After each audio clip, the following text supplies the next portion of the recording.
As you tighten your awareness on your breath, see how tight you can hold it, whether you're focusing on the sensation of your body with the breath or the tip of your nose. See if you can toggle between your mental image of the breath and the sensation of the breath.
See if you can invite in front of you your highest perception of wisdom,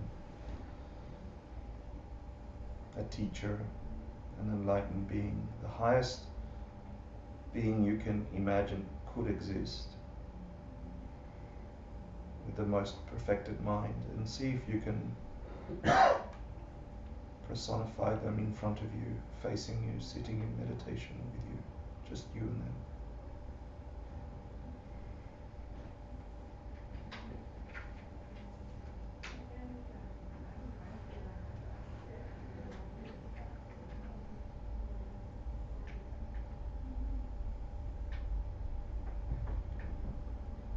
Bring your mind on how they appear to you,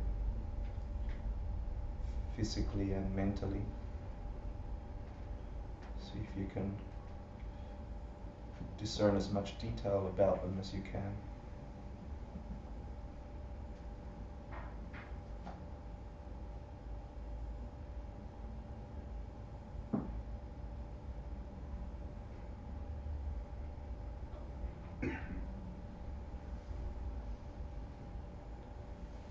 Now I invite you to imagine their mind as they perceive you. If their mind is free from mental afflictions, sitting in perfect wisdom and bliss, observing you, how do they perceive you?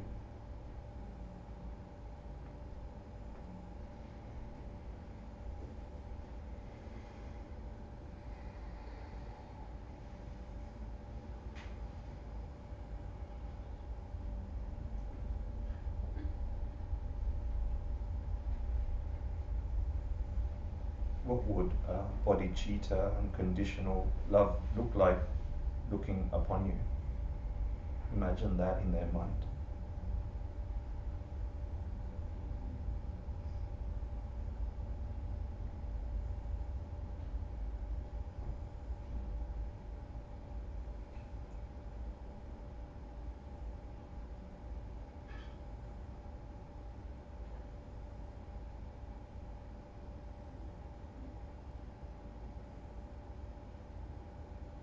Then I invite you to see any obstacles in your mind, anything that prevents you from experiencing your mind free of trouble. Maybe it's something, a habit you have, or something you can't quite see but you sense follows you around.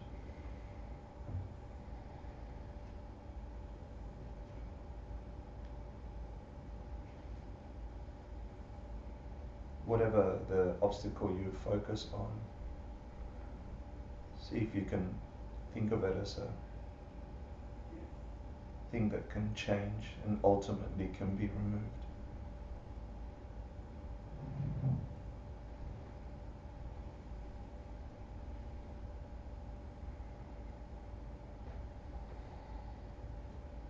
see if you can generate the wish to remove it and some effort towards it.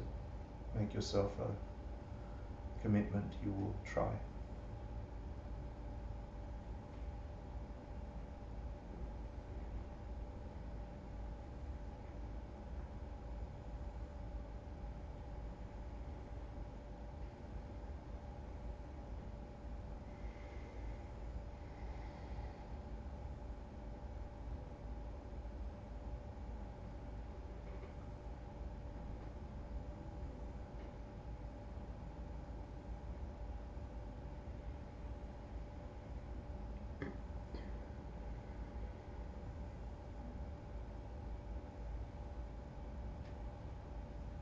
Now I invite you to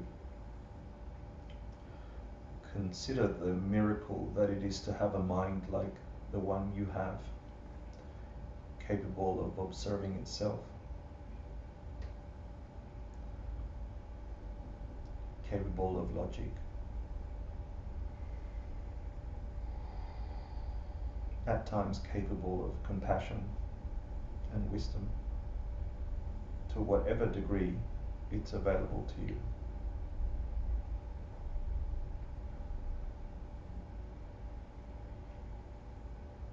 Consider the miracle that it is to have that capacity available to you right now.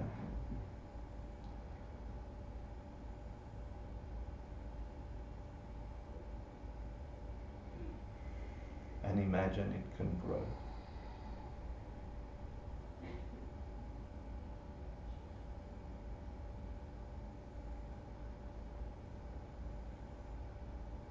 Imagine it can grow both your wisdom and your compassion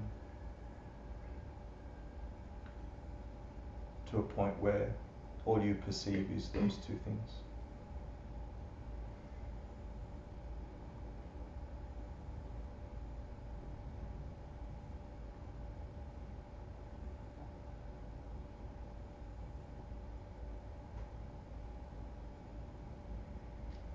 And then ask the being in front of you to please always teach you every millisecond of your existence, point you towards awakening, regardless of what happens, whether it's a good thing or a bad thing. May you pierce through the way it appears, and may you understand it ultimately. Ask them to help you and to always stay close.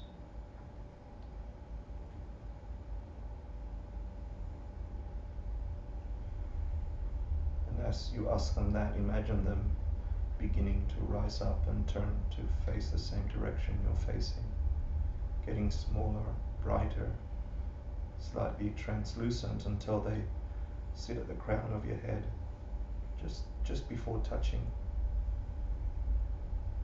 See if you can feel the presence there. Maybe as small as a thumbnail. Bright and powerful.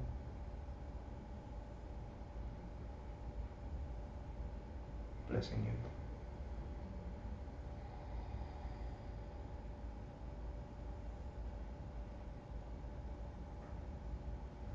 And when you're ready, you can think about what it's like to generate a perfect universe and offering.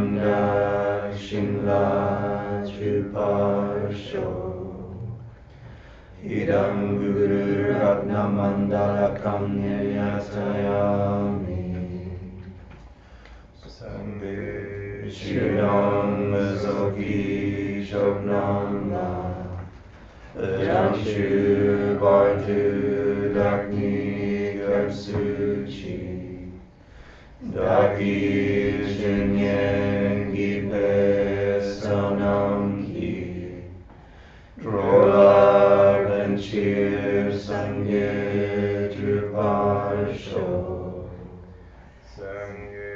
Shiran Zoki Chagnamla Jamshu Bardu Dakni Gyatsuchi Daki Chinyen Gipe Sonamki Drola Benchir Sangye Druparsho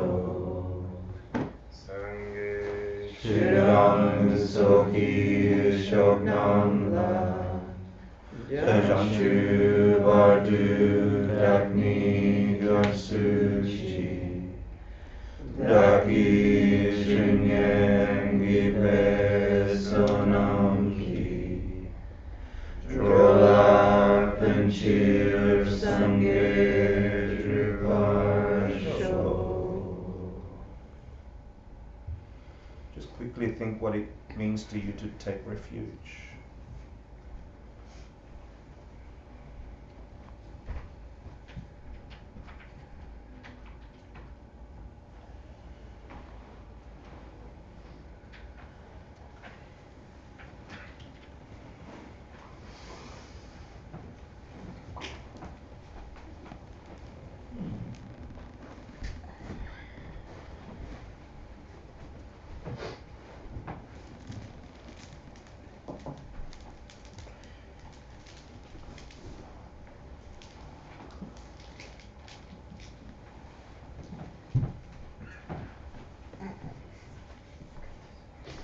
Thanks, I couldn't start until I had coffee.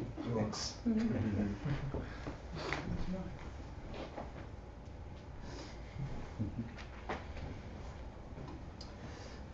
We live in New York and we're busy, yeah? We're more busy than other places, except maybe Tokyo, or Shanghai, and other places. They're busy. They're also busy.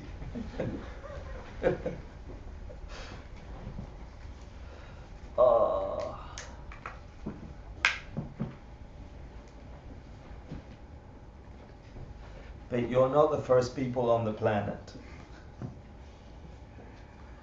And you've not tried to figure out life for the first time either. There's been plenty of people before you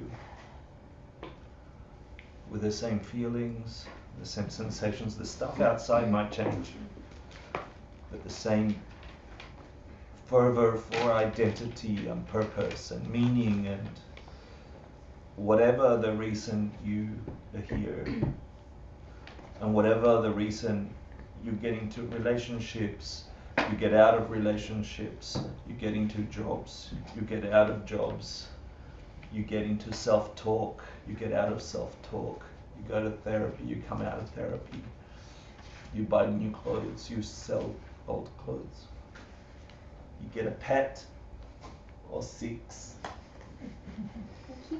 and then keep them forever until they die. But the point I'm getting to is, please consider how precious it is that we're in the room together. You're all a bunch of weirdos. In a really good way. Like, it's pretty strange. Honestly, I feel it strong today, how strange you are. In a precious, unique way. Like if everything grows over time, right? And I grabbed the specific type of being you are, and the specific type of being you are, and the specific kind of being you are, and made the seed of that your search for wisdom. Made that the main thing that grew. Made the wish to help others the others part of that seed that moved forward and multiplied, and made that the main part of what you will become over and over and over we really do have the potential for like 20, 30 Buddhas that are more than those 5 colors. Yeah. Like you'd all be pretty weird, awesome Buddhas with special powers. Yeah. I don't know if I'm communicating what I'm trying to say, but I see in you and in me and everybody that's come to this room seeking something infinitely unique. Don't lose sight of that. Please, okay? You ain't normal. And that's a really good thing. Normal in this planet is like you get exhausted doing the toils of planet Earth without bumping into something that you can hold on to. And that is a kind of logic and reason that then develops into a practice. Not because someone told you to, but because it's born inside of you and you begin to see the world differently. And I hope that, I think I feel for the grand majority of you, you're already on that path. Don't let that seed die. Yeah, please be cognizant of it all the time, because it's infinite goodness on this planet like that. So I want to ask you what you remember from last class, because I don't remember it being. What was the purpose for studying logic? Well, I gave a couple of assertions. Anyone remember? To keep Logic the and Buddhist debate. teachings safe. Huh? To keep the There were Buddhist 3 teachings things, safe. right? Or Mhm. 2? Well, a negative and a positive. Give me one. The positive is to keep the Buddhist teachings safe in this planet. What does that mean though? Okay, because if Buddha is Buddha, okay, Buddha is a being that worked up. They don't need you keeping their teaching safe. They don't care. They're good. Well, to properly understand them so they can be spread. To end suffering. Mm. And not corrupt them. But what does that mean? Okay, so you don't corrupt teachings, cool. You can end suffering, cool. But what does it mean? So it's not like my version of Buddhism. Huh? So it's not like my version. Okay. But why is that important? How does that happen? Like do I keep the books nice in a nice library? No, you internalize it, right? Right. And you make it yours. Yeah. Yeah, but not yours as in... Right, not your own version. Yeah, not your own version. Yeah. But you have realizations Right. that are in your consciousness, yeah? Right. That are part of who you are, yeah? So you could change your belief that was based on faith into something which was tested Oh, by cool. There were reason. 2 types of people that followed. Yeah, cool. To understand them, you need to be able to logically prove them. Mm-hmm. Not necessarily. That's a good debate. Mm. Do you understand a flower? Yes. Logically prove me flower. The reason is anything set forth as a reason. Mm-hmm. That's something you remember from last class, or you were just saying that about flower? Yeah. Yes, that was. That was your reason? Cool, thanks. So that's something concrete we learned last week, right? Like a reason in a logical argument is anything, we give us a reason, any existing thing. Yeah? Actually, can it be a non-existing thing? Yes. Sure. Can it? What? Oh, a thought is existing. So Is it? No. Oh. anything that's changing is existing. No. Ooh. Is that Nick? Yeah. Yeah, that's Nick. Yeah. No. No, that's not Nick. Can you give forth a non-existing thing as a reason? Yes. Yes. Give me an example. Unicorn. That's existing. Is an example of what? A reason. Can you Because give forth any unicorn- non-existing thing as a reason? Can you give- for a reason? Can you give anything as a reason? What's the definition of a reason? Anything that you set forth as a reason. Can a non-existing thing be set forth as a reason? Yes. Yes. So can a non-existing thing be set forth as a reason? Yes. Good. So can it be a reason? Yes. Yes. Sure. Why? Because it can Just be because set forth. just because it's set forth and a reason is anything you put forward as a reason, therefore it is a reason. Good, excellent. So, Are you asking how that functions? no, I'm saying why is it okay to put anything set forth as a reason? Why is that a thing? Because it doesn't have to be the right reason, it just needs to be a reason. Otherwise Because you then you're wouldn't gonna need be debate. asked to prove it. Right, then the question of whether it's valid or correct or whether it works or doesn't work, functions, is another story, right? But if I say my reason for picking up the cup is because cats, like I said last week, I'm gonna stick to that reason.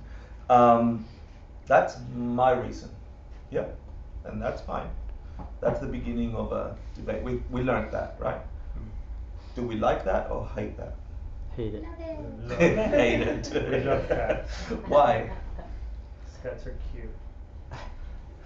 Because it doesn't prove anything. Because it's just it's confusing. And to it's us, also right? kind of like already what's happening for everybody's Yeah. belief system anyways. Good. I had the same problem when I heard this stuff, and that's why I'm trying to get to it. And I had exactly the same problem. I was like really annoyed that that's a thing. But you've got to step back. We're slowing everything right down. Just because I say something is, that doesn't mean it is that. Okay. Just because I say cats is the reason I picked up. Then it could be in my mind, in my weird mind, that I'm gonna have this thing, and when I finish, I'm gonna see kittens, or whatever it is. That could be my reason. Then comes the other person who's going to debate with me to add their opinion, his or her opinion, and refute or get me to a point where I realize that's a truth or a non-truth. But first, we have to get a reason out there for debating. Yeah. Now, the reason I like that anything set forth as a reason can be a reason. Sorry for words. Is that it means anything at all that could exist as a concept or not could be set forth. That includes everything, the universe. There's no thing not included in debate, in setting forth as reason. So you can argue the existence, the non-existence, the functioning, the non-functioning of everything, if anything can be set forth as a reason. So that part I like about it, after thinking about it 20 years. Yeah. So let's take that as a rule. Anything set forth as a reason can be a reason. It doesn't have to be a good reason, okay? What else do you remember from last course? Why study logic and debating? So we're not Buddhists. I don't really care about keeping the Dharma safe, yeah? Why study reasoning? To have realizations. You can come to certainty about the way things exist on this planet. Yeah, you One can of have the reasons to. that it allows you to see emptiness. Ultimately, yeah. What's a negative proof of why we study logic if you're going to do this from a monastic point of view? Mental afflictions. What is it again? I didn't. A negative proof of why we study logic. Paul should have the answer any minute. To not judge others. Great. Yeah. So the Yeah. Buddha said, yeah, I or someone like me Yeah. can judge others, something like that. No But one nobody else else. should. But no one else should, or they will There's fall, certain faults. fail, certainly fall, or fail. Which means unless you can see everything, unless you're omniscient, unless you can understand all things, including read people's minds, understand their deepest motivation, yeah, which is a really far away thing, at least for me, I'm not sure about you. You're bound to make a mistake if you're certain about that judgment. Yeah? Do you follow that? Is that okay? Yes. I didn't like that either when I first heard that. Yeah? Because it's like all of the power goes over to Mr. Buddha and I've got no more power. He can judge and I can't judge, I want to judge him. That's not the point of it. Okay, the point of it is, imagine a mind. A Buddha is not Mr. Buddha yeah, Shakyamuni, only a Buddha is a awakened being, a being whose mind has freed itself from samsara, entered a state of no mental afflictions, and has omniscience, meaning they can perceive all things. The phrase "you can't judge" is really interesting. It just struck me. It's like we take it initially like you can't judge, like you're not allowed. Yeah, yeah. But what I think is the double entendre is like you don't have the ability. You to don't have the actually- capacity. Awesome. Very nice. Very, very Totally nice, different. Nick. Very nice. Yeah. Very, very nice. Cool. So I want to get our minds there. Today, I think we only have 6 questions in the thing. So we're going to go not too slow. Do you remember this dude? This dude. Do you remember who he is? No. He's got a mala. Which is no. That's not Jade Tsongkhapa? That's not Jade Tsongkhapa. He's got a yellow hat. Come on, guys. Chandrakirti? No, but close. What's the other one? The guy whose name Dharma Kirti. Dharma Kirti. The one you're not Yeah, supposed yeah. to say Chandrakirti. Yeah. That's Dharmakirti. Yeah. Yeah, you don't recognize him? He looked wrote different what? yesterday. Which book did he write? No, the key. No. I mean, Pramanavartika, Yeah. Pramanavartika. which is Valid perception. Compendium of Valid Perception or something like that, right? The book in logic, yeah? Pramanavartika. And then I told you we were going to study from The Key to the Logic Machine, yeah? By Gorbachev, yeah? Sounds like a Russian president. Gorbachev. Who was that? Is that Putin and Gorbachev? No, the old one with the Gorbachev. Gorbachev. Thank you. Sorry, I got confused. Not Gorbachev, okay? His brother. And we're going to study from the logic machine, the key to start the logic machine. But we're also going to study from these other 2 texts throughout the rest of the course. And I just wanted to tell you a little bit about them because from the Pramanavartika, then you had all these commentaries, and then colleges around Tibet would grab these logic texts, and they would be called duras, which is a specific college's summary or commentary on logic texts. So they'll grab and they'll go, they condense that so they can study logic and try and beat their opposing colleges. Yeah? So Sera Monastery, Drepung Monastery, and what's the other big one? Sera, Drepung, Hogwarts. Gundan Monastery and Hogwarts, yeah, would hold their winter debates for about 3 months at a time, and they'd go and debate the hell out of all the topics that each college would prepare, right? These were hosted in Rato Monastery. Is Missy here? No. Missy studies with the current abbot of Rato Monastery, who's a Western guy, right? Nicholas, the guy with the camera, the monk with the camera. Have you all seen that? Yeah. Yeah, so he's the current abbot of Rato Monastery.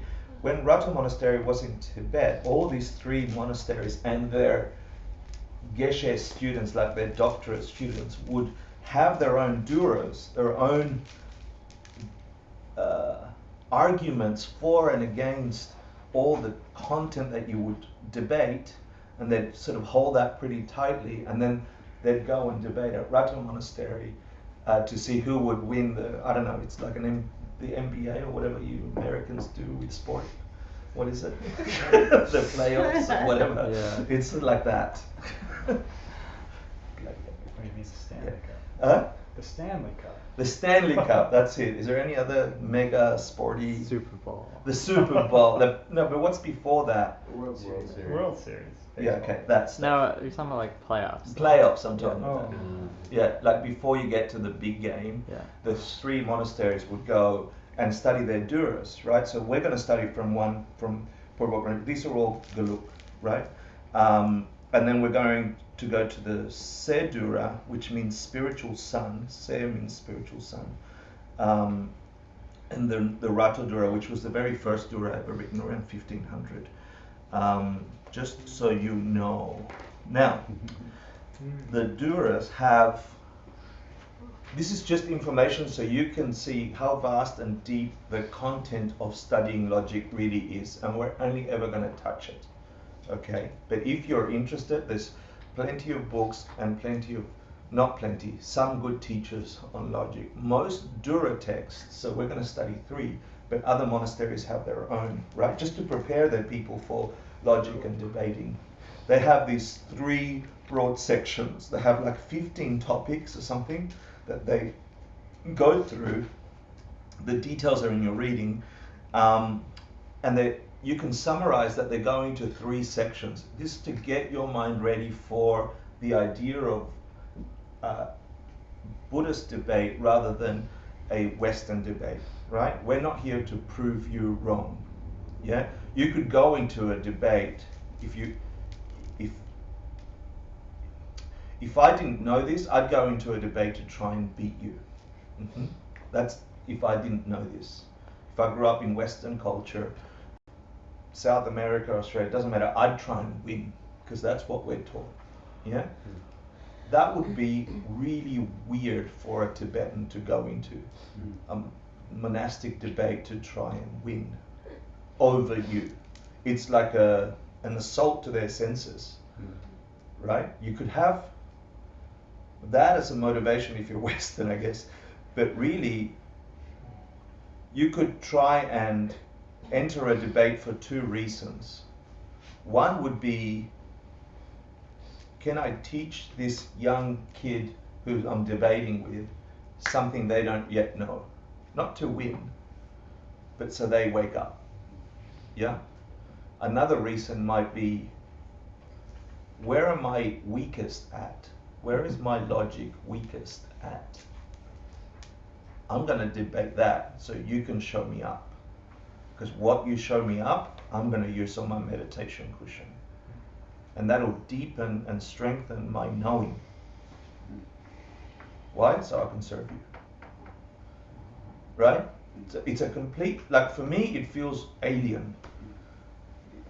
When I first heard this, it didn't make sense. But is that actually true? That's the point of it, right? But I don't believe that Tibetans aren't competitive and they don't want to win. No, there is a whole section of Tibetan practice where you are trying desperately to rattle your opponent. There's a whole section of stuff you can do, okay? And everyone is human, but you sit there and battle that impulse. First 45 minutes you do prayers together. Remember we taught that last class? You do prayers together to check your motivation. So it is that.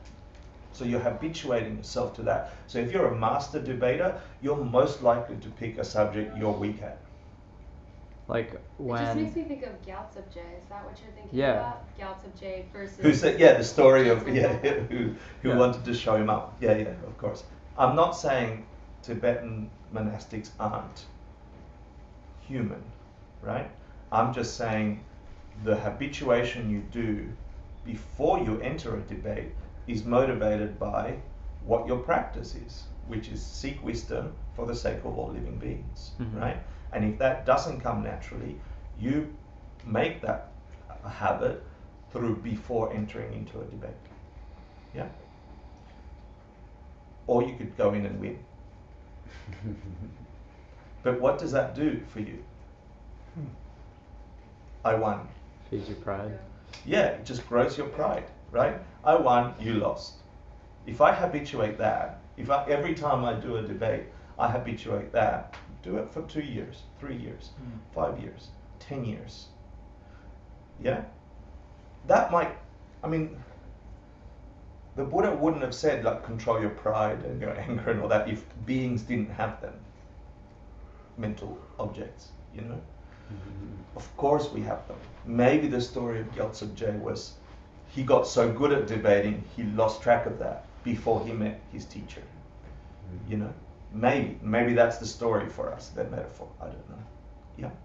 So the 3 main sections that these topics go through are the Gak, shak, and pong, and they're called gaksha pongsum, which is the 3.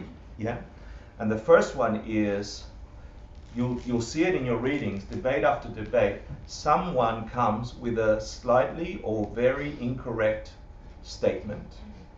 Yeah, some stupid idea. They come in there, then they are presented to you, and that part is called the choke, because that's the thing you're going to choke. That's the wrong position you're going to blow out. The Yeah? Coke is a misspelling. Oh yes, the Coke. Yeah. No, we can call it the Coke. Sure. But you It's know, still the wrong position. It's brought to you by Coke. it's brought to you by Coke. Sponsors. Okay, here we go, ladies and gentlemen. Is that better? You Yes. choked it. I choked it. Thank you, Javier. That's wonderful. So the wrong position is presented to you over and over and over, and the idea here is that the better you get at debating, the more subtle you present your wrong ideas. Yeah? So you make it almost right, so you or them are confused about it, right? Or you throw a little bait out there, for example.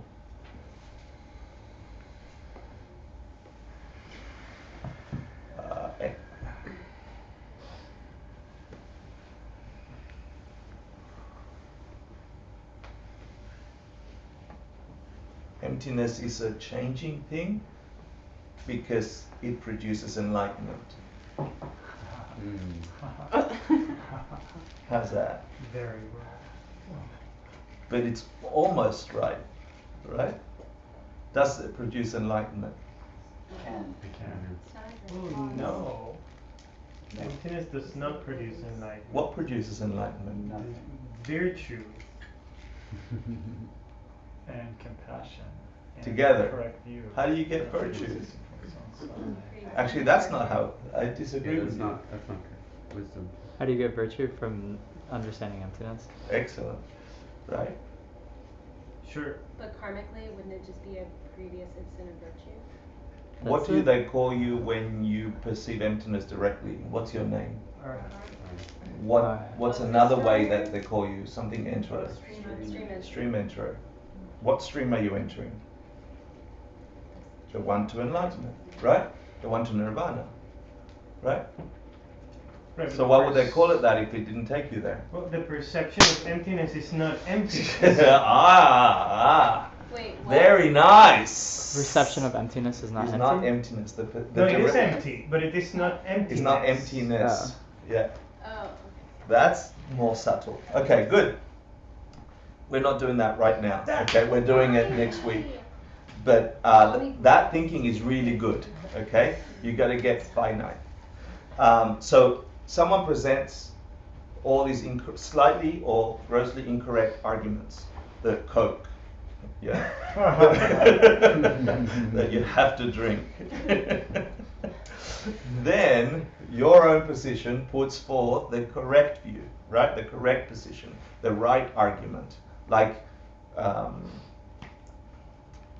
I gave you the incorrect argument and you gave me some argument saying that didn't cause enlightenment. Yeah? Assuming that's correct. Then I get a rebuttal somewhere in between there. And then the last part of the poem is you blow me out of the water with your logic. Yeah? So most of the duras, or all of the duras, are presented in these 3 forms. So it's a whole bunch of silliness, almost silliness, that should make your head go, do I believe that? Do I understand that? Blah, blah, blah. And then you get given the correct reasons or the correct views on those things. You get some back and forth. Some debates can go for a long time. And then you get blown out of the water. Just so you know. What does Dura mean? Dura, I don't know what it means. Are these actual texts or books? No, Dura is a name of a series of a group of texts. All logic texts are called Duras. All the summaries of Pramanavartika texts are called duras. The dura, like the yum is a collection of all the wisdom texts. That's called the yum. It means mother. I don't know what dura means, and I don't think I have it.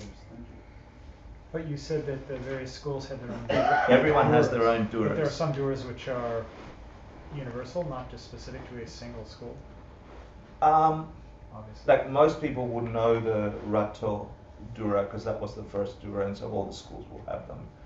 So you try and, from my understanding is, I have never debated with Tibetan, so I don't really know.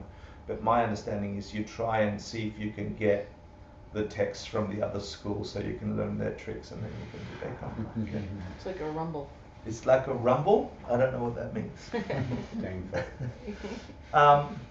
So I want to ask you a question, okay? Tonight's topic is all existing things, yeah? So imagine that your mind has the capacity to understand absolutely everything. There is nothing outside of that.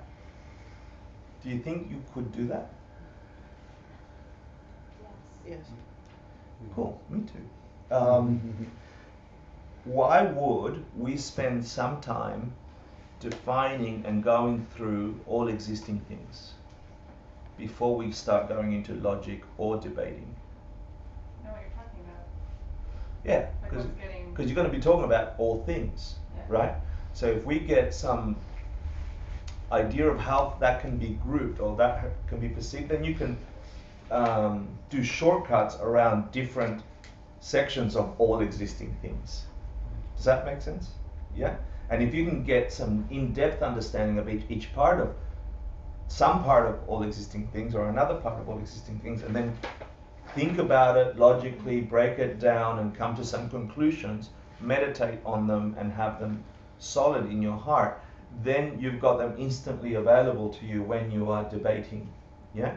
But why go through this whole process? Why debate? Why use logic?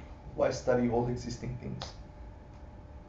Because you're trying to save or free all living beings from suffering or something. You should know like Mhm. what that includes. Like you don't want to leave anything out. Say that again? If you're trying to save all living beings or end Yeah. suffering for all of them, then like you wouldn't want to leave anyone out. That's interesting. Well, That's not what I was thinking. Does it have something to do with understanding emptiness a little bit more? Like, Yeah, it does. it seems that if you're trying to catalog, like if you really think about what something is, you probably just get to emptiness. Yeah. So it seems like it's priming your mind. That's the bottom line. That's the target. Thank you. Yeah. So understanding the division of all existing things to as much detail as we can get to will probably clarify.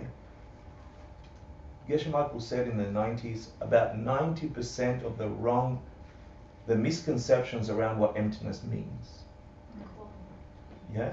So going through logic, debating, understanding all existing things, and this flowchart, if you like, will guide you towards not buying into 90% of the wrong ideas about emptiness.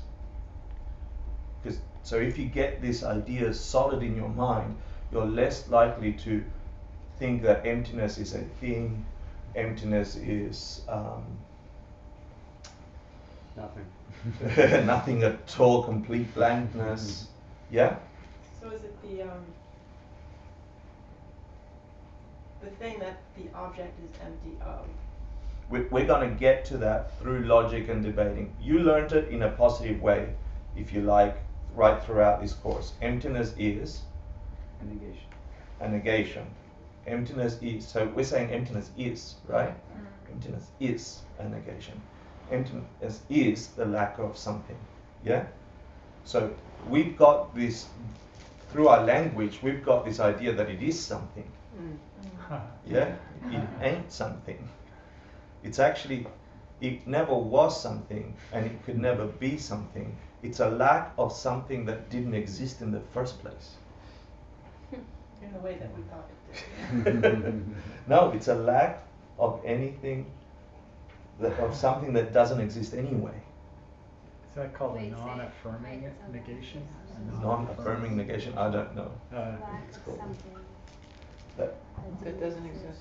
yeah, but we're saying it is. See, just the language is telling us it's something. Do you see what I'm saying? I don't. I got you. Yeah, we're talking about the gotcha. We'll get to that through logic rather than having to believe Geshe Michael, Ken Rinpoche, His Holiness the Dalai Lama, John Brady, and anybody else that tells you otherwise. Yeah? You can come to this conclusion through logic and debating. But you've got to learn some rules. Let's talk about existence before we go to the list of all existing things. What's the definition of existence in Buddhism? Something that functions. No. No? It could be, It could actually, also not function, yeah. it's interesting you say that, right? How many schools do we have of Buddhist 3. view? 4 Indian schools, Yeah. right? Yes. The first one is the Abhidharma, the next one is the Logic school, Sautantrika, then you have Mind-only school, and then you have the Mahayana. Majjhimika, right? And then within that you got 2, and the highest one is they're not. It's not like I'm going to belong to that club. Okay, it's not like that. It's that you hold a view that is aligned to that way of thinking. Yeah, Mm-hmm. it's like you believe so that existence occurs this way, and so you are called that. Yeah, because you'll argue from that point of view. You'll believe and therefore try and convince everybody that things are that way. Yeah? All these logic texts we're studying is not Majjhimika. We're studying from the Sautantrika point of view, the logic school, the second school, which is a Hinayana school. It happens that all 4 schools believe on this definition of existence equally, but how they interpret it is slightly different. We won't go into that, okay? But what's the definition of existence? I'll give you a hint. What's a pramana? The realization. A valid perception. Valid perception. No, that's good, good. And give me the Tibetan word for pramana.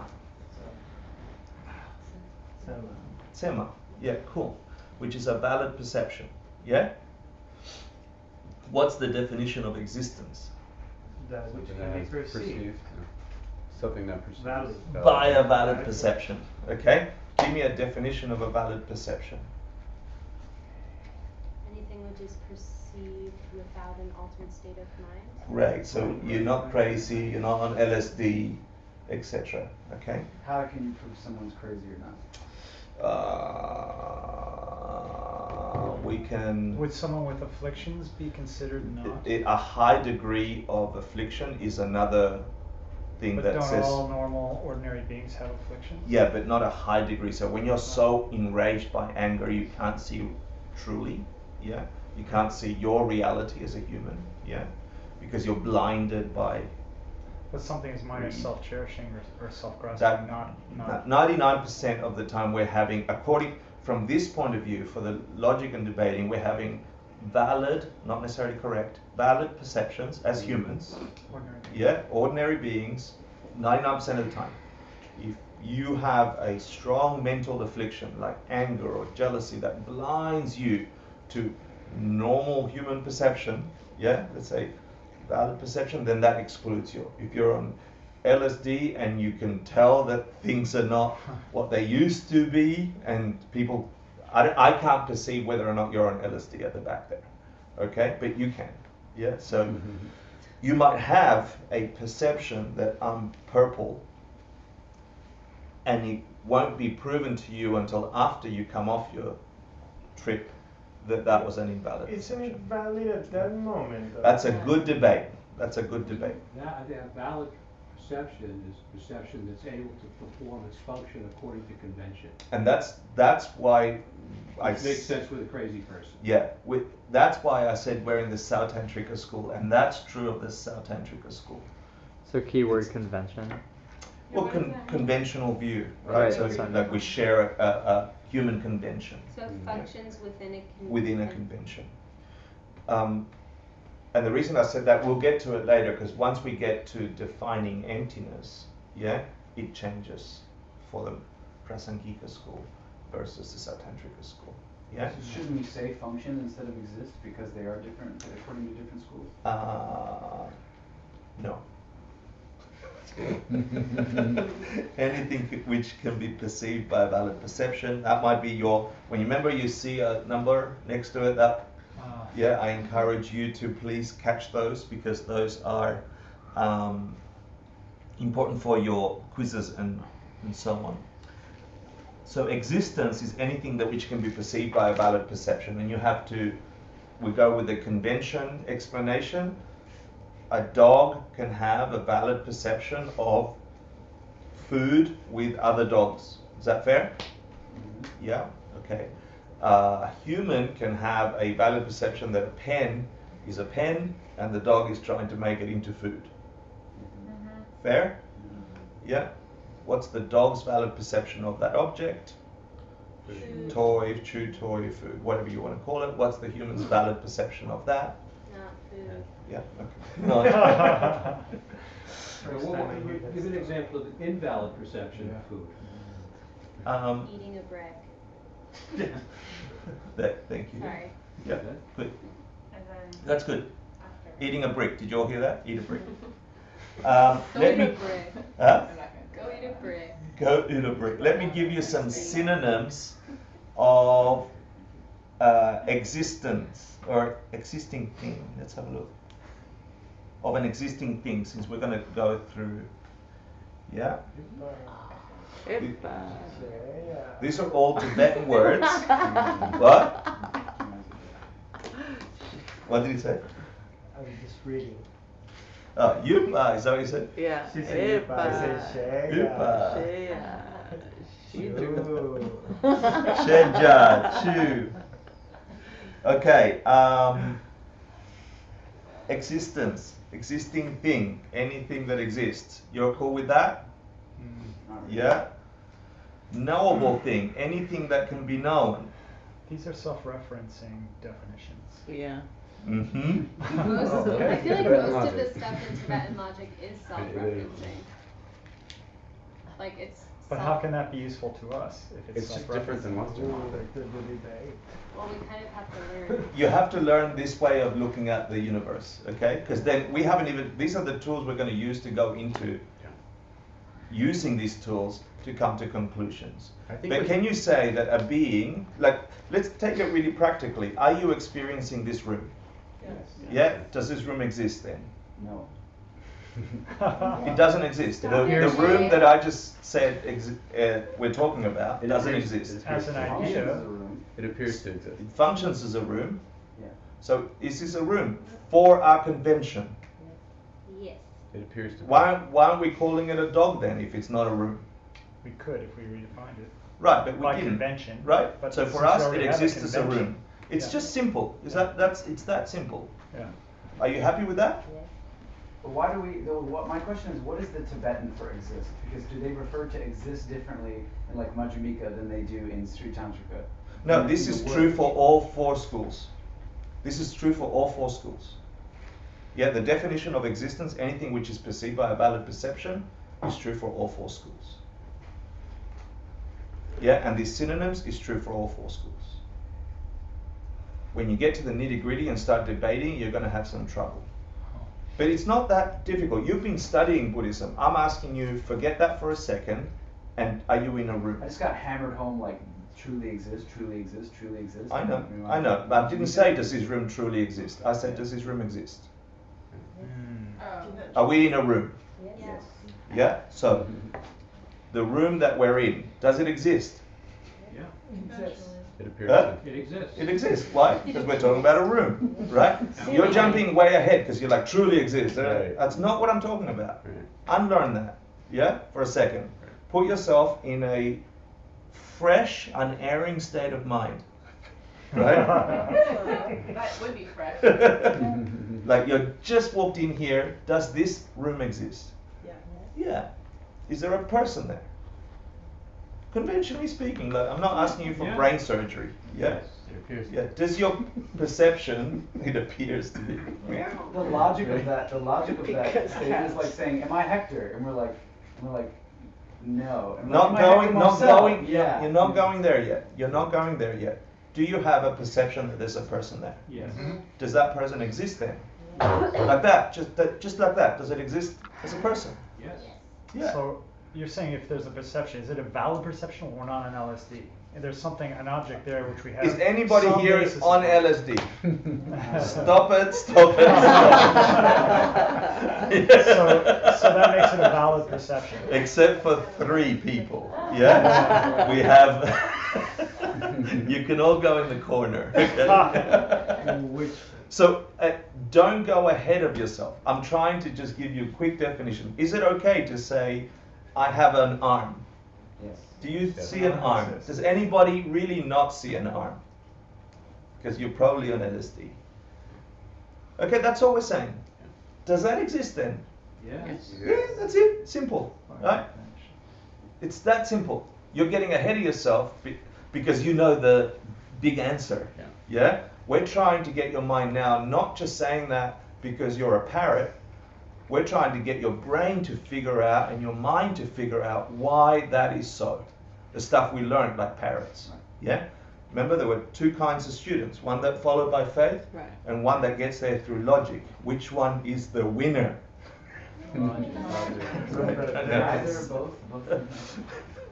But So- Hector, even though this system is self-referential versus Western logic, I think it has an understanding of subjectivity right from the beginning that Western logic didn't. You know, they're looking for this outside truth Outside thing, separate absolutely. from the mind. This is looking what can a mind A know? mind. What can my mind know? Yeah. What can I see? What Perfect. appears reasonable? So That's beautiful because it does. It includes perception. Yeah, which we sort of exclude mostly from Western logic. Okay, so existence, or yupa, which is another name for that, is anything that exists. Yeah, so we say the room exists, a person exists, my arm exists. A sheja is a knowable thing, and I put question marks to the things that gave me a question mark when I first heard them, to see if you come up with a question about that. Is that reasonable to say that a synonym for existence is something that can be known? Can you see how that can be? Yeah. Yeah? You don't have a question come up? What's But the what's the definition of known? Just observed or experienced by that mind. Yeah. Do you know it? I know that thing. Yeah. Plus the word object's confusing. What's the difference between an object and something that's not an object then? And we're not talking about just physical objects. When we use the word object here, Object it of means perception. anything that the mind connects with. Yeah, Subject there's object. contact. Yeah. Yeah. There's 2 that kinds of could be an objects, idea you then. know. Right? Which ones are you going to say? Form, physical objects, and mental objects. Yeah, we're getting to that. Yeah, yeah. The question that comes up is imaginable thing. Yeah, does an imaginable thing exist? You guys are being so Buddhist right now. Yeah, no, but it's good. You need to. These are the questions you have in your heart and your mind, right? That's the question that comes up to you, right? Is an imaginable thing a knowable thing? Okay. Close your eyes. Imagine a pink elephant. Do you know what that looks like? Is that a knowable thing? Yes. Now, is there really a pink elephant? Or do you know your mind's concept of a pink elephant? Yeah, then we can debate. It's a noble thing, but it doesn't exist. But it exists in Great. your mind. It exists Great. as an imaginable Beautiful. Excellent. Lovely. Okay. My question was, knowable to whom? Yeah. Yeah. And this is interesting because when you go into the definition of sheja, it's knowable to an omniscient being. See, it doesn't say existing object or existent thing. It just says object. So, like, if you go back to the first definition of existence, do we have valid perception when we see a pink elephant or a purple elephant? Yeah. Yeah. Huh. Yeah. What you're Is seeing it correct? that thought of No. a Well, pink it is of a To pink who? elephant. Yeah. Right. It is of a pink elephant. Hector, But is if it you're to an visualizing- omniscient being, is that part of the definition here? Yeah, is that part of that? It was. No, it says. It isn't part of the definition, but it is as part of a commentary to this definition. Okay. So knowable to. So when you debate, you come to the argument that it's knowable to an omniscient being, which means there ain't anything outside all knowable things. can your mind, for example, is there something between us and Pluto? Mickey Mouse. The planet Pluto. Thank you. This is going to be It's such not a a planet. difficult class. No, it's a planet again, you guys. It's a planet projection. Since like a couple weeks It's in the ago. technical. No. Yeah, they renounced They the. put it They back. denounced the denunciation. So there is Pluto or there It's a isn't? planet. It's a Just planet as again. people were Okay. protesting. Does something exist between us and Pluto? Yes. Yes. Do you know it? No. Yes. Well, What exists between us and Pluto? at times Jupiter. Infinite. I've seen it in a Dark telescope. Right. Do I know So it? if I say that to a child that doesn't know about the planets, a little baby child, yeah. Does that, if they say no, I don't know, it doesn't exist for me, Correct. right? Does that mean that my perception was invalid and that's not true? No. Right. So I think, not 100% sure, that's why the commentary and the definitions say to an enlightened being, to an omniscient being. Because if you can buy the idea that your mind can evolve to know more and more existing things, a being like that must know all things. Yeah, we've done that argument in another course, I won't go here. But if you buy that, then just because I don't see it right now doesn't mean it doesn't exist. Yeah? But then, by that definition, there are worlds out there that we don't know that have pink elephants. Correct? Yeah. And then why So- not put it write it into the definition then? I have to go back and look, yeah, but I don't remember it's in there. Yeah. Because that's a big differentiation between what I know and what a Well, being knows. here is the thing, and let's go for the 4 schools again, right? What's one of the rules about debating that I told you last time? There are 2 basic rules. Can I debate to you that pink elephants really do exist because I experienced them? You have to have some common agreement. Excellent. You have to have some of the components of the debate, you have to actually believe that they are true and they exist. If I give you something that you don't even believe is true, that blows you out of the water from the debate. You're an invalid debater. You're doing an incorrect debate. Yeah? No debate. So we have to have common ground in that. So there are beings debating ideas that have varying degrees of experience.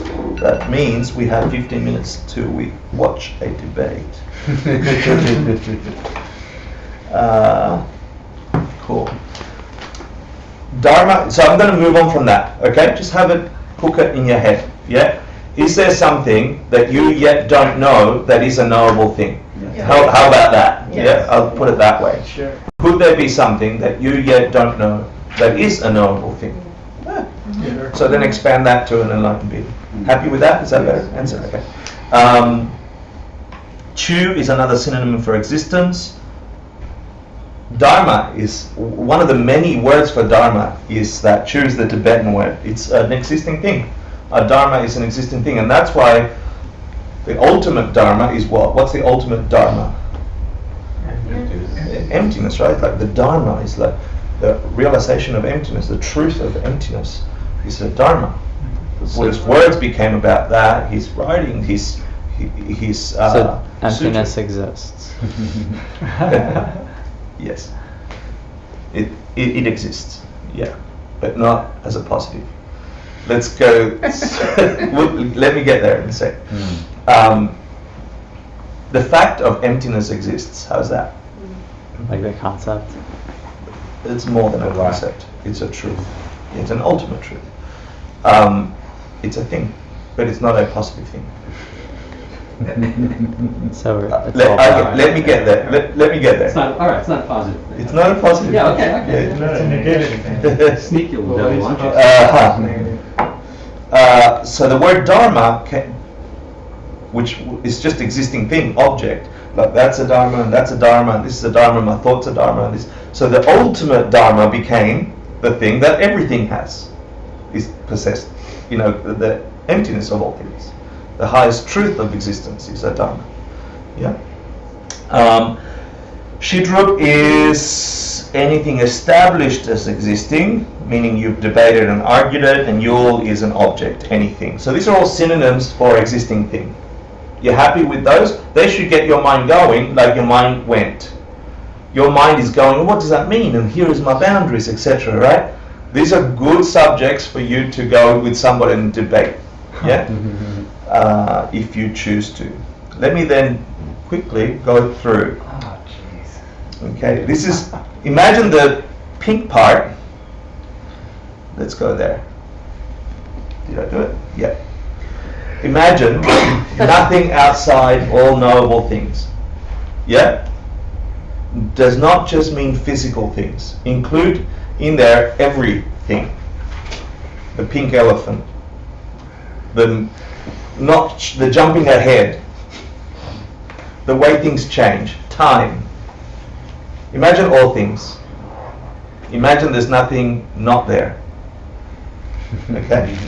So if you have this thing called all knowable things, yeah? All things, all existing objects, if you like. Objects of what? Objects of the mind. Don't think of them as physical objects only, yeah? And we're going to get to what Cliff said. Let me go back. Why are we learning this? Because everything can be set forth as a reason in a debate. That's not the main reason. That's a really good reason that I'm saying. That's my reason. It's gonna be so difficult teaching you guys. We're going to be talking about the thing that the object is empty. Look, the answer was Rachel's. Yeah. If you get through this, your mind can get to experience the way things ultimately appear. That ultimately exist, not just the way they appear to you. If you get this and you figure out how to question your mind and its perceptions and experiences, you will come to an understanding of emptiness. That's the only point for doing this. When you come to an understanding of emptiness, first intellectually, and if you meditate and you practice meditation and you serve others, you genuinely take care of others and you build up enough virtue, you can have a direct perception of that reality, which frees your mind from cycling into samsara and suffering. That's the bottom line. There's no other reason to do this, unless you're a masochist, yeah, that you just want to do it because you want to be a brainiac or something. The point of this is for you to understand how your world works. Because if you're honest with yourself, you really don't know. If you knew, you'd be happy. Honest. If you knew how your world worked, you'd help me figure mine out. And you'd be happy. Because you'd be able to make it work all the time. The fact that we're suffering means we have no clue how our world works. This is map that gets our mind cornered into understanding what we can't experience. So we're going to go through logic, that yes and no, and force our mind to question how our mind perceives reality. Ultimately, you'll get to truth. That's the only reason for doing this. So let me do in 5 minutes. All existing things. You buy that there could be a thing called all existing things, yeah? Nothing outside that. You buy that? Yes. Let's group that. You have that in your minds. Very well said, Cliff. 2 subsets of that. Changing and unchanging. Mitakpa and takpa. Yeah? Takpa is unchanging. Often it is translated as permanent. Geshe Michael is strong about it not being permanent because it has implications. What's the implication of permanent? It lasts forever. Forever, right? I never heard anyone else say that before. Right. Yeah. They last forever. Yeah. Don't unchanging things last forever? No. Like what? We'll go there in a sec, okay? So unchanging things is takpa, often translated as permanent. in the Western lexicon, we think it lasts forever. A classical example, the number one example of an unchanging thing. We say all existing things, right? There's some that change and some that don't. Is that cool? That's a really nice division. Yeah, because there's nothing outside those two, which is awesome. So far we're one level in to all existing things. Some things are unchanging and some things are changing. So let's look at the unchanging things. Often called permanent, not good translation for takpa. They use it because in the Lamrim they also have takpa, and it talks about, they have mitakpa, which talks about impermanence, which is good in that context, but not here, not in the division of all existing things. The number one example of takpa is emptiness, the fact of emptiness, ultimate reality. Yeah? It is unchanging. It is always exactly the same amount of emptiness. The emptiness of this bottle, as being a bottle from its own side, could never be that way. That is unchanging. It will always be empty of not being a bottle. Is that cool? Yes. I smash the bottle, there's no more bottle. Does the emptiness of that bottle continue to exist? No. There ain't no emptiness of that bottle. Here is the problem for Western thought. Did it gradually go out of existence or did it stop? Well, That's a problem for us, right? The debate, I'm not going to do it now, is that it was there 1 millisecond and the next millisecond it was not there. It wasn't a gradual disintegration. It Right. wasn't impermanent as a, yeah? Why do you say that, sir? No, it wasn't changing, you mean? It wasn't changing moment by moment. Right. And here it is. Let me go through it. And hold it. Or write it down and then we'll do it. Yeah? Yeah.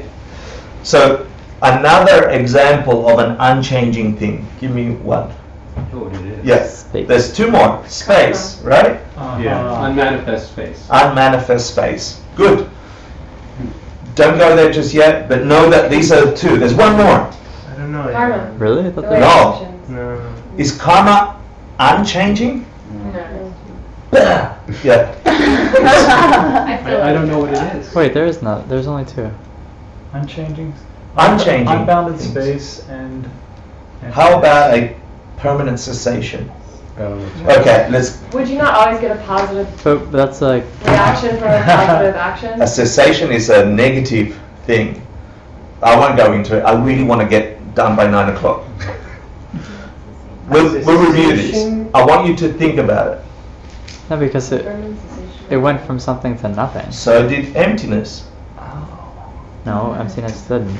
Emptiness, the emptiness of the bottle is a fact. I smash the bottle, there's no emptiness of the bottle. It stopped being into being. That's why we're not choosing the word permanent. But the Are we gonna emptiness return of bottle to is this lack of debate, a though? bottle. Because- How can you say the emptiness of a bottle? Because your mind, it's always attached to something. The emptiness is not just Yeah. sitting out there as a thing, separate to something. Emptiness is the other side of The thing. dependent origination or karma or the positive. Right. Yeah? Dependent origination is a positive way to posit an existing thing. But if the Emptiness is the, But if the bottle only exists as a concept, then the emptiness is not unchanging. Because Well, it doesn't the only emptiness exist would as a continue. concept, because you're assuming the concept as being something out there. It exists in interdependence with this subject. If there's no subject, there's no concept. Right. the negation No, of That it the, is. doesn't change what I'm saying though. the because negation of the bottle is not the same as the negation of the tree. So, So the emptinesses I don't know what that are means. different. The emptiness. the emptinesses are exactly the same, They're the same. but they're in relation to different positive objects. the What moment I'm the saying bottle is gets shattered, If the bottle is empty of existence, right? No, of empty of Self-existent. self-existence, Empty of self-existence, fine. of appearing as a bottle from its own side. Okay. If it's empty of that, It's like a shadow. Then how can the emptiness of it be present or absent? It would have to be the present. only The way, moment the it- only, sorry, the moment it gets shattered, what stays in your mind is the memory of the bottle. It's not the image of the bottle itself. So it's something completely different. The memory or the concept of the bottle that you have in your mind, that the karmic projection onto the emptiness of bottle. The moment there's I like that answer. no blank thing to project your karma onto, the emptiness of that object is not there anymore. It doesn't exist anymore. I like that answer because then there is another emptiness, right? Well, there's two other emptinesses. The emptiness of the shreds of bottle, Right. but also the emptiness of your mind's memory of bottle. Yeah. Right. Right. Yeah. But it's all in his mind. The emptiness isn't That's here the at bottle's all. in my mind, It's not all in your yours. mind. No, that's what I'm saying. Yeah. In this example, it's But- all taking place in your But mind. then it's not the emptiness not- of the actual bottle. You're just talking about. There's a no concept. self-existent emptiness either. Emptiness is empty. It's not just taking place in your Sorry. mind. What is the bottle? Right. Because Isn't the bottle just space? the bottle only exists because Isn't that you just have nothing? the Isn't that perception just of it. space? Is this But something or but it's nothing? not, the emptiness isn't If out there you separate zoom from your all the mind. way in, if you looked at it Sure. from space, it would be the Earth. If you zoom all the way in, it That's would be cool. That's really nice. space. But we are positing bottle, right? We are discussing bottle. As soon as you move that, we're talking about something else. We're no longer talking about bottle. So then you can say the same about Earth. Is Right. the Earth, Everything. Earth from its own side? So Is the how is- atom from its own side? How is No. that unchanging? But it's like a shadow. So a If- shadow is always a shadow, no matter what's it's a That's shadow. nice. I like that too. Right, Yeah. so that means it's No. Except that shadow's changing. no, but see Yeah. that makes sense. Is that's how I'm thinking about it, right? So that's unchanging. But the way you guys are describing it, it's changing. Yeah. But if No, you turn no, away no, from no, the shadow, the shadow disappears. Yeah, suddenly. It's fine line to say shadow, but I like the concept that it casts something or it's relational to something. That's nice. Yeah, that's nice. There's no fluctuation. Well, let me explain mitattva, because then you might understand why it's unchanging. Okay, because the definition. I do understand why it's Wait, let him finish. unchanging. Hector, can Oh, you- so Yeah, But I don't yeah, understand yes. why you guys are talking about it like this, because it makes it sound like it's changing. Well, It's not permanent, but right. it's The unchanging. conversation is about permanence. Oh, But right. it Yeah. seems like Yeah. It sounds like- it seems yeah. like impermanence is actual. It's change. I think what Hector's saying is by the definition. emptiness is unchanging, but the minute you take away the bottle, then the emptiness in the bottle doesn't exist anymore. So it that's stopped I'm just- existing. yeah, But It never when it changed. existed, it was unchanging. yeah. But now there's no bottle, there's no emptiness to the bottle. And emptiness is So, still it's unchanging, not but there's no permanent, emptiness no. of bottle. Yeah. It is The reason I went subtle. into that rabbit hole, Stephen, is so we don't misunderstand unchanging with permanent. That's all. Hector, Because emptiness is not permanent. It's just unchanging. It's just unchanging. Because it's in relation to. can you like It's your mind. I mean- super briefly, all your just mind. super briefly describe the third one, permanent cessation? Just kind of, I promise not. No, I can't. I want to get 3 minutes. I will not. Oh. I mean, okay. It's a thing that stopped and won't come back. How's that? Alright. Yeah. I'll think about Let him It's finish. fine, we can move on, I get it. I mean, it makes sense to me, but It doesn't make sense to me. Let him finish. Well, Yeah. hold it in your mind, cook it, Yeah, write it down, and we will. can use it for debating. Oh, yeah, Yeah. good. Yeah, Yeah. that's a good I'm way okay to with learn. that, yeah. But I want to talk about it later. Mitattva is a changing thing, right? The definition of mitattva is a thing that changes moment to moment. Yeah, let's have a look. That we do. Mitattva. I want to give you the right thing.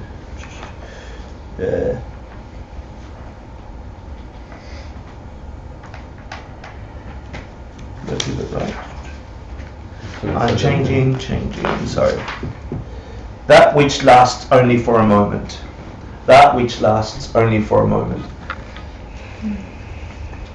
Sometimes translated as impermanence. Yeah? And it includes subtle impermanence. So let's use the pen as an example. We think the pen ran out when it stopped working, right? Subtle impermanence of a pen meant that as soon as the pen was made, the ink began to disintegrate. As soon as the pen came into being, Yeah. it was changing. The fact that we just noticed it when it stopped working does not negate the fact that ever since it started, it was finishing. And that's true for you, who you are, who you think you are, what this world is, and the rest. So, although we said there's tathpa and mitathpa, unchanging things and changing things, we experience 99.9 repeater changing things in our lives, right? And so we're going to dive into that a little bit more. Sorry, Bernie Sanders and Hillary Clinton. Can I say one quick thing? Yeah. So permanence and impermanence implies time, and emptiness or unchanging things are outside of the realm of time, and that's why that makes sense to me, right? No, you got time in mitathpa.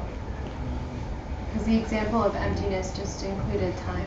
The time when the bottle was present and the time that the bottle was absent. Unchanging things didn't. I don't think the concept of time is there. It's just to debate whether the word permanent is applicable. Can't you say How can the you cessation time? of the unchanging thing that you brought up earlier about the cessation? Mm-hmm.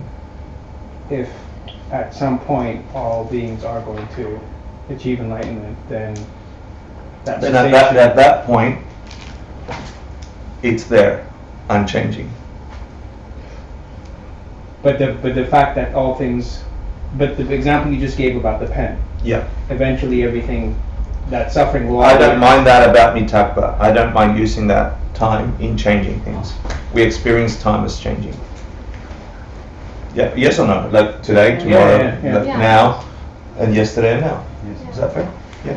Okay. You can ask 1,000 questions about each one of these topics, and I'm happy for them, and it's really good. And please keep asking them, because this is what you're going to be debating. Yeah, because you're going to come to a position asking these questions of each other and me. Yeah, and you're going to come to a stronger position about them. So let's go to the next level of changing things. Yeah, of mitathpas. Oh, another synonym for mitathpa is a nyopo. I didn't say that. Do you know what a nyopo is? Mitathpa.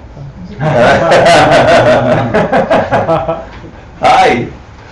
A nyopo is a functioning thing. Oh, really? So as a synonym for mitathpa is a thing that functions. Yeah? And the definition of a nyopo is that which performs a function.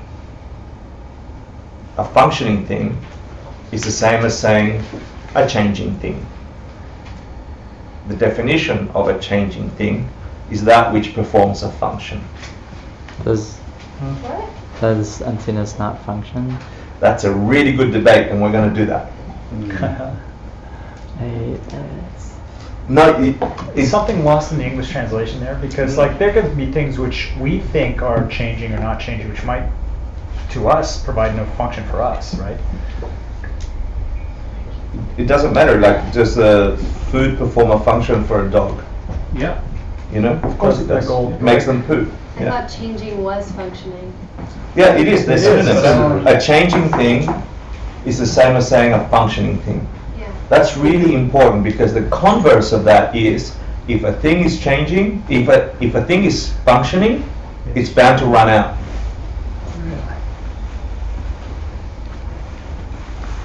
Why? Because it was caused. Because a collection of something made it. Things came together to make it. And if it's moving and functioning and working, it's a changing thing. When we get to debate how we perceive existence and all the things we're certain about, that synonym is going to be very important. The one that a functioning thing, is a changing thing. So anything that performs a function. So then you can use that argument to prove whether something is a changing or an unchanging thing. Does that make sense? Right. And then you can use that argument by saying it was caused. And then if we've done the causation, you can go down a rabbit hole of debating causation with someone if it's a changing thing. There are three things that are mitapa, or changing. And one of the translations for suk or pempo is form, is a physical thing, yeah? Rupa. Yeah, rupa, but in the Tibetan is suk, yeah? Form. And Geshe Degree didn't want to translate it as form because it tends to think of an outline. Which is not. Yeah, it's not. It's that's right. It's physical. It's input. Input. Excellent. Sensory input. Sensory input. It's and there are subdivisions of that. There is the sense power, and then there's the atoms, or the physical matter, the 4 or 5 elements. Debatable. Yeah.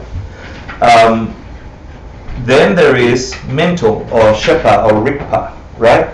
The mental side of changing things. Is that fair? Physical stuff and mental stuff. Yeah. And then there's a third one, which is deming duje, which is neither of those two. Anything that could be neither of those two. Neither physical nor mental. Such as? How do we experience it? Yeah. Name one. The concept of Five. This is the conceptual one?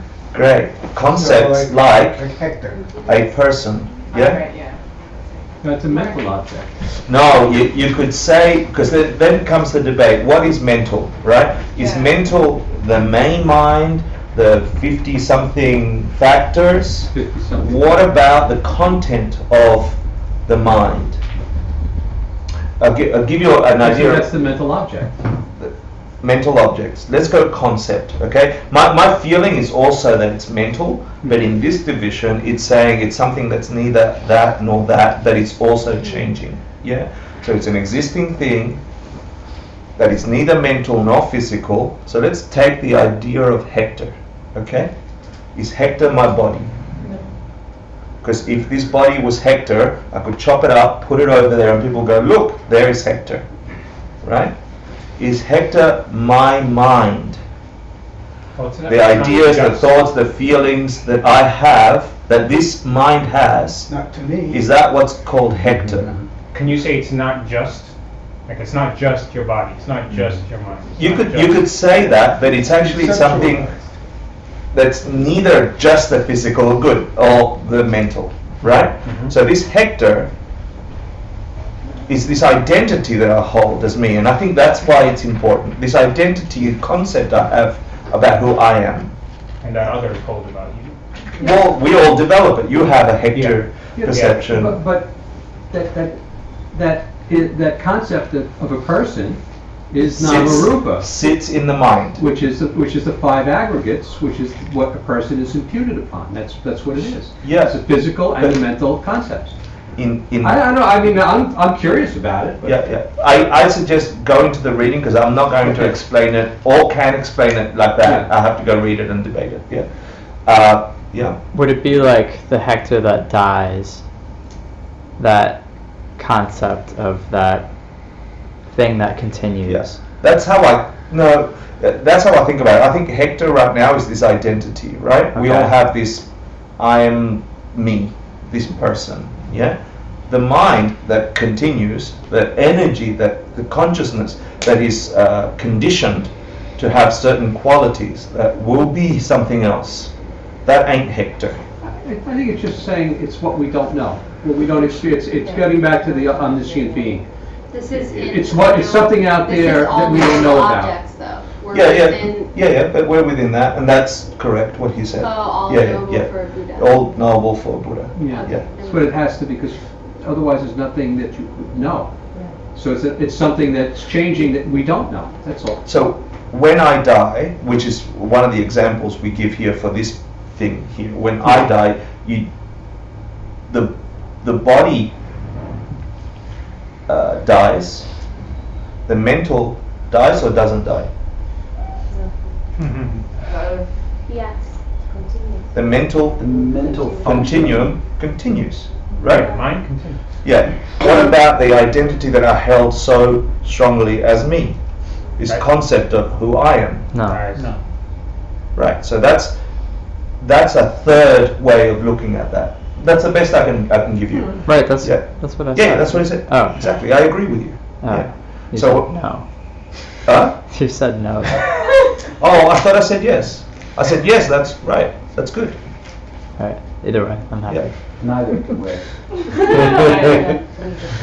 Yeah, if it dies, it no longer exists. You don't have no, but either does the body. Either does the body. Well, it does. It's Yeah, a dead body, and it's, it disintegrates and all that. So it's changing. It's still. I'm curious. So is the concept of who I am. So at age 5, I thought I was something. At age 7, I thought I was something else. As my body changed, my body was this. I'm even talking from that third person that is not my mind. I own my mind. It's my mind and it's my body. Right? Like I have this conception, this structure. It's a mental conception. It's a debate. It's a debate. Okay. So can we agree? There's definitely 2 and maybe 3, which we will debate. Yeah. Most of us can agree. Categories of changing things. Let me give you some definitions for the physical and the mental, and then we'll try the demi-duje. Check this out for physical, okay? Actually, would you say that blue is a physical thing? It's a wavelength. Yeah.